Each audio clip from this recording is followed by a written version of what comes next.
जय श्री राम भक्तों। मैं हूं अशेष गोपाल दास। और वीडियो के पहले भाग में आपने देखा था कि कैसे हनुमान जी लंका में प्रवेश करके और सीता माता से अशोक वाटिका में मिलते हैं। वीडियो के इस भाग में हम जानेंगे कि कैसे हनुमान जी सीता माता को ढाढ़स बंधाते हैं और राम के दूत के रूप में अब वो अपने आगे की लीला करते हैं, जिसमें वो न केवल लंका के राक्षसों को पाठ पढ़ाते हैं, बल्कि रावण के दरबार में प्रवेश करके रावण के मन में भय उत्पन्न भी करने में सफल होते हैं। तो आइए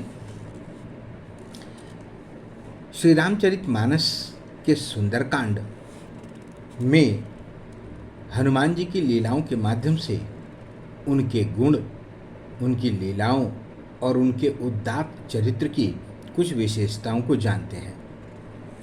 भक्तों, माता जानकी ने कहा कि हे हनुमान, नर और वानरों का ये साथ कैसे हुआ? तो हनुमान जी ने सुग्रीव से मित्रता, श्री राम जी से उनकी निकटता और फिर वानरों के द्वारा सीता जी की खोज का सारा विवरण बताया।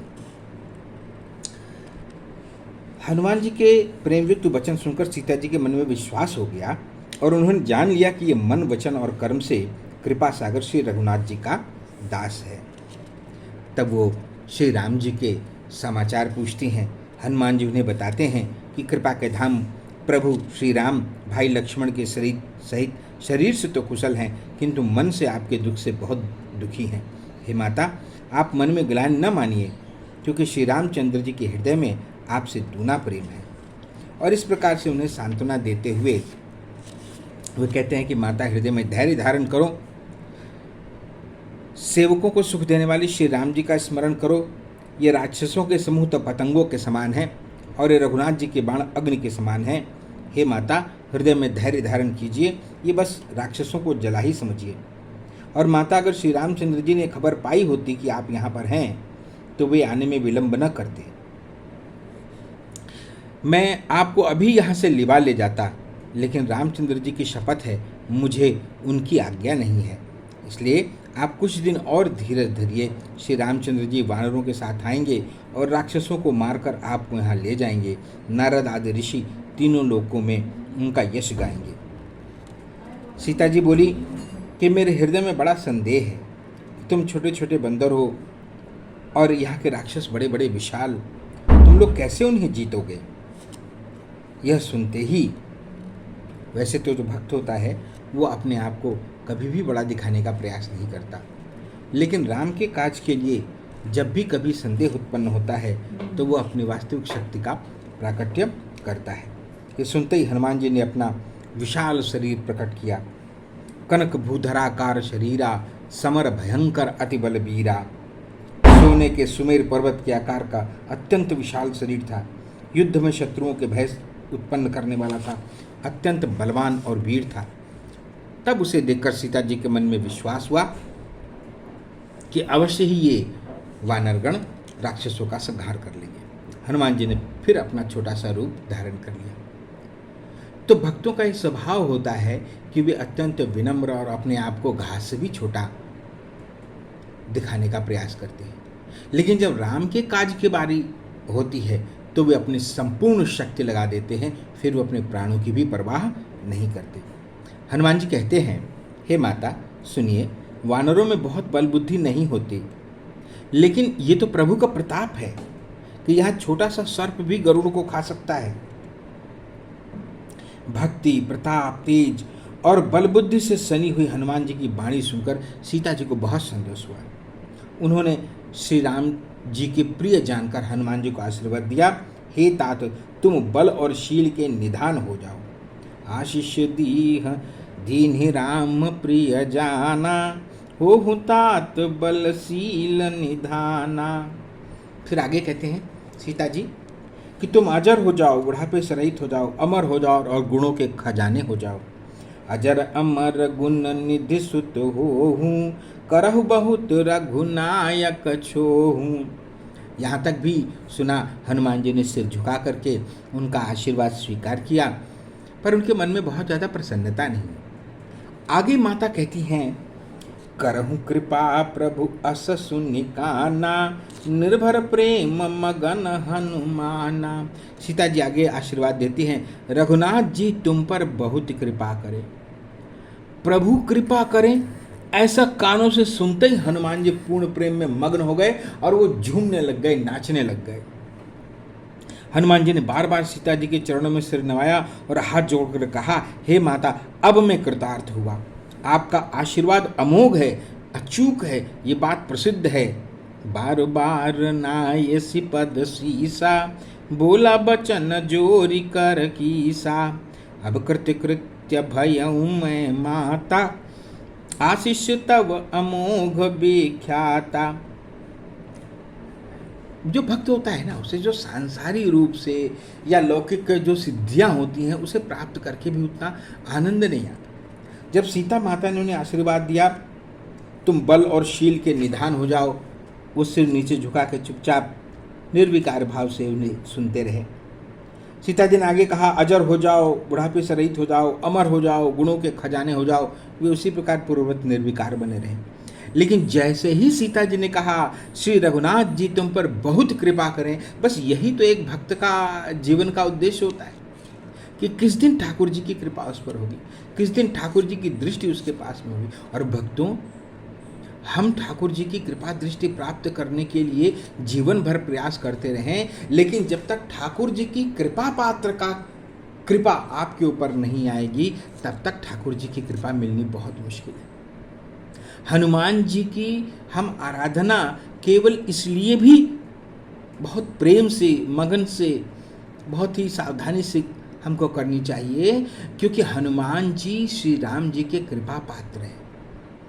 और जब राम जी के कृपा पात्र की कृपा आपको प्राप्त होती है, तो ठाकुर जी की कृपा आपको प्राप्त होती है। सीधे श्री राम जी के जो अप्रोच है वो मुश्किल है। इसलिए तो हनुमान चालीसा में कहा गया है कि राम दुआरे तुम रखवारे, होत न आज्ञा बिनु पैसारे। कि आप राम जी के द्वार के रखवाले हैं और आपकी आज्ञा के बिना राम जी के महल में प्रवेश नहीं है, राम जी के धाम में प्रवेश नहीं है, साकेत धाम में प्रवेश नहीं है हनुमान जी की आज्ञा के बिना। इतना सब लीला होने के बाद अब हनुमान जी को कुछ वहाँ अन्य दूसरी लीला करनी थी। उन्हें लंका के राक्षसों की बल और बुद्धि की थाह लेनी थी और थोड़ा अपने बल और बुद्धि का परिचय उन्हें कराना था। रावण के दरबार तक भी जाना था, उसे भी कुछ संदेश देकर आना था, तब प्रभु का कार्य पूर्ण होता। इसके लिए उन्होंने एक युक्ति सोची और अपने मनोभावों को छुपाते हुए बड़े प्रेम से वो सीता जी से कहते हैं, हे माँ सुनो, ये सुंदर फल वाले वृक्षों को देखकर मुझे बड़ी भूख लगाई है। सीता जी कहती हैं, सो तो ठीक है, लेकिन बेटा सुनो, बड़े बड़े भारी योद्धा राक्षस इस वन की रखवाली करते हैं। हनुमान जी बोले, माता यदि आप मन में सुख माने प्रसन्न होकर आज्ञा दें तो इनका मुझे कोई भय नहीं है। सीता जी ने, देख बुद्धि बल निपुण कपि, कहेउ जानकी जाऊ, रघुपति चरण हृदय धरि, तात मधुर फल खाऊ। उनका आदेश मान करके चले तो चले नाय सिर पैठे बागा, फल खाए तरु तोरई लागा, रहे तहाँ बहु भत रखवारे, कछु मारे से कछु जाए पुकारे। अब तो वन में जाने के बाद हनुमान जी ने अपनी वानरी लीला आरंभ कर दी। फल खाए, वृक्षों को लगे तोड़ने। अगर उन्हें फल ही खाना होता, भूख मिटानी होती, तो 2, 5, 10 किलो फल और खा करके अपना भूख मिटा लेते, लेकिन उन्हें तो कुछ और ही कार्य करना था। फल खाना तो एक बहाना था। उन्होंने फल खाए, वृक्षों को तोड़ने लगे। अब वो जो अशोक वाटिका थी ना, वो बड़े यत्न से तैयार की हुई रावण की विशेष वाटिका थी, जिसकी हजारों राक्षसगण उनकी रक्षा करते थे। लंका का एक बहुत प्रसिद्ध स्थान था अशोक वाटिका। और जब हनुमान जी ने उसको तहस नहस करना शुरू किया तो बहुत सारे योद्धा जो थे वो वहाँ पर पहुँचे, रखवाले, और जैसे ही आए तो हनुमान जी ने उनमें से कुछ को तो मार डाला और कुछ को जिंदा छोड़ दिया, जो जाकर रावण को बता सके। रावण के पास गए, नाथ एक बड़ा भारी बंदर आया है। नाथ एक आवा कपि भारी, तेहि अशोक बाटिका उजारी। और क्या किया उसने? खाए से फल अरु बिटप उपारे, रक्षक मर्द मर्द मही डारे। ऐसे वैसे नहीं मारा, मसल मसल के मारा। हनुमान जी का शरीर वज्र के समान है। वज्र देह दानव दलन, जय जय जय कपिसूर। वो अपने शरीर से मसल कर रगड़ करके वो उसी तरह से उन राक्षसों को रगड़ देते थे जैसे कोई व्यक्ति अपने शरीर से रगड़ कर मच्छरों को मसल देता है। कि फल खाए, वृक्षों को उखाड़ डाला, रखवालों को मसल मसल कर जमीन पर डाल दिया। ये सुनकर रावण बड़ा आश्चर्य हुआ, ऐसा कौन सा बंदर आ गया। उसने बहुत सारे योद्धा भेजे। उन योद्धाओं को देखकर हनुमान जी ने गर्जना करी और जितने भी राक्षस उन्होंने भेजे थे उन सबको मार डाला। जो कुछ अधमरे बचे हुए थे वो चिल्लाते हुए जाके गए और वहाँ जाके कहा कि ये बंदर तो बड़ा बिटप है और ये तो मारे नहीं मरता, पकड़ा ही नहीं पकड़ता है। तब रावण ने अपने पुत्र अक्षय कुमार को भेजा। वो बहुत सारे श्रेष्ठ, असंख्य श्रेष्ठ योद्धाओं को हाथ में लेके चला। जैसे हनुमान जी ने उसको आते हुए देखा, एक वृक्ष को हाथ में उखाड़ा उन्होंने और ललकारा और उसे बहुत जोर से अक्षय कुमार के ऊपर दे मारा। अक्षय कुमार के प्राण तत्काल निकल गए। बड़ी भयंकर गर्जना करी हनुमान जी ने। फिर कुछ को मारा, कुछ को शरीर से रगड़ करके मसल कर मार डाला, कुछ को पकड़ पकड़ कर धूल में मिला दिया। राक्षस भाग करके पुनः रावण के पास पहुंचे और क्या बोले? प्रभु मरकट बल भूरी, हे प्रभु बंदर बहुत बलवान है। तो सुनि सुत बध लंकेश रिसाना, पठैसि मेघनाथ बलवाना। अपने पुत्र के वध का समाचार सुनकर रावण अत्यंत क्रोधित हो गया। फिर उसने अपने जेठे पुत्र बलवान मेघनाथ को भेजा और कहा कि हे पुत्र, मारे सी जन सुत बांध सिताही, देखिए कपि ये कहाँ कर आही। देखो तो ये कहाँ का बंदर है, मारना मत, जरा बांध के लाना। इंद्र को जीतने वाला अतुलित योद्धा मेघनाथ चला। भाई की मृत्यु को सुनकर तो उसे क्रोध हो ही रहा था। हनुमान जी ने देखा कि आपकी भयानक योद्धा आ रहा है तो वह कटकटा कर गरजे। उन्होंने बड़ा सा वृक्ष उखाड़ा और लंकेश्वर रावण के पुत्र मेघनाथ के ऊपर दे मारा। क्षण भर में ही रावण के पुत्र मेघनाथ का रथ चूर चूर हो गया और वो बिना रथ का हो गया। बड़े बड़े उसके साथ के जो योद्धा थे उनको पकड़ पकड़ कर हनुमान जी ने अपने शरीर से मसल दिया। फिर उन सबको मारकर मेघनाथ से लड़ने लगे। उन दोनों की लड़ाई ऐसी दिखाई पड़ती थी जैसे मानो दो श्रेष्ठ गजराज आपस में लड़ रहे हो। हनुमान जी ने एक घूंसा मेघनाथ को मारा, अब पेड़ पर जाके चढ़ गए। घूंसा लगते ही मेघनाथ को मूर्छा आई और जमीन पर गिर पड़ा। कुछ समय तक वो मूर्छित पड़ा रहा। फिर वो उठा और उठकर उसने बहुत सारी माया रची, लेकिन पवन पुत्र उसकी माया से जीते जा सकते थे। उठी बहोरी की ने से बहु माया, और जीते न जाए प्रभंजन जाया। तब उसने फिर ब्रह्मास्त्र का संधान किया। जब उसको ब्रह्मास्त्र का संधान करते देखा तो कपि ने मन में विचार किया, वैसे तो ये ब्रह्मास्त्र कुछ है नहीं मेरे सामने, लेकिन ये ब्रह्मा जी का वरदान है। ब्रह्मा जी सृष्टि के रचयिता है, इसकी मर्यादा रखनी पड़ेगी। चाहूँ तो मिनट भर में ब्रह्मास्त्र को निवारण कर दूं, लेकिन फिर कोई ब्रह्मास्त्र की शक्ति पर विश्वास नहीं करेगा, कोई ब्रह्मा के आशीर्वाद पर फिर विश्वास नहीं करेगा।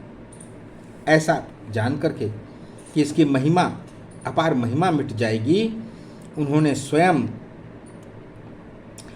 जो ब्रह्मबाण है उसके आघात को स्वीकार किया, यानी उसके लगते ही वे वृक्ष से नीचे गिर पड़े, लेकिन गिरते गिरते भी बहुत सारी सेना को उन्होंने मार दिया। मेघनाथ ने देखा कि जब हनुमान जी मूर्छित हो गए हैं तो उनको नागपाश से बांध लिया। शिव जी कहते हैं कि हे भवानी सुनो, जिनका नाम जप कर ज्ञानी विवेकी पुरुष मनुष्य संसार जन्म मरण के बंधन को काट डालते हैं, उनका दूत कभी बंधन में आ सकता है क्या? लेकिन प्रभु के कार्य के लिए हनुमान जी ने स्वयं अपने को बंधा लिया। भक्त के जीवन का यही उद्देश्य होता है। वो सदैव उसके जीवन के केंद्र में भगवान होते हैं। वो सोता भगवान के लिए, उठता भगवान के लिए, चलता भगवान के लिए, खाता भगवान के लिए, उसकी सारी गतिविधियां भगवान के केंद्र के लिए होती हैं। वह अपनी इंद्रियों की तुष्टि के लिए कार्य नहीं करता। वो सदैव इस बात के लिए प्रयत्न होता है कि हम कैसे भगवान और उनकी इंद्रियों को तुष्ट करें, भगवान का परितोष प्राप्त करें, भगवान को कैसे प्रसन्न रखें अपने सभी गतिविधियों के द्वारा। तो सिर्फ राम के काज के लिए हनुमान जी ने स्वयं को बंधा लिया। अब जैसे ही सबको पता चला कि बंदर बांध लिया गया है, सभी तमाशा देखने के लिए सारे राक्षस सभा में आ गए हनुमान, और इससे हनुमान जी का एक और प्रयोजन सिद्ध हो गया, क्योंकि उन्हें पता था कि बांध करके जब मैं इतना उत्पात करूंगा, मुझे बांध करके एक्चुअली रावण के सामने तो लाएंगे, तब देखता हूँ कि क्या है, रावण से संवाद करने का मौका मिलेगा। हनुमान जी जब रावण की सभा में आए तो सभा के ऐश्वर्य को देख करके उन्होंने जो वहां पर स्थिति देखी वो रावण के ही अनुकूल थी। देवता दिक्पाल हाथ जोड़े बड़ी नम्रता के साथ रावण की ओर तक रहे थे। उसका भौहों का रुख देख करके जी रहे थे। ऐसा प्रताप रावण का, लेकिन हनुमान जी के मन में जरा सा भी डर नहीं हुआ। ऐसे निशंक खड़े थे वो रावण की सभा में जैसे सर्पों के समूह में गरुण खड़ा होता है। रावण हनुमान जी को दुर्वचन कहता हुआ खूब हंसा, लेकिन फिर पुत्रवध का स्मरण आया तो उसके हृदय में विषाद उत्पन्न हो गया। लंकापति रावण ने कहा, रे बानर तू कौन है? किसके बल पे तूने वन को उजाड़ कर नष्ट कर डाला? क्या तूने कभी मेरा नाम यश और कानों से नहीं सुना? रे शठ, मैं तुझे अत्यंत निशंक देख रहा हूं। कहलंकेश कवन तय कीसा, कह के बल घाल सिबन कीसा। अरे कीधो श्रवण सुनहि नहीं मोही, देखे अति असंख सठ तोही। और तूने किस अपराध से राक्षसों को मारा? रे मूर्ख, बता, तुझे अपने प्राणों का भय नहीं है क्या? तब हनुमान जी कहते, पहले तो उसकी बात सुनते रहे शांति से।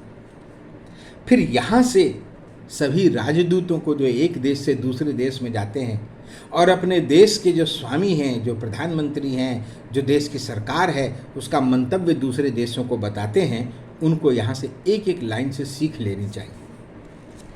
अब हनुमान जी यहाँ से राजदूत की भाषा बोलते हैं। किसके दूत की भाषा बोलते हैं? अखंड ब्रह्मांडपति श्री राजा रामचंद्र के दूत की हैसियत से बोलते हैं। हनुमान जी कहते हैं, सुनु रावण ब्रह्मांड निकाया, पाई जा सुबल बीर चेति माया। जाके बल बीरंची हरि ईसा, पालत सृजत हरत दस शीसा। जा बल शीस धरत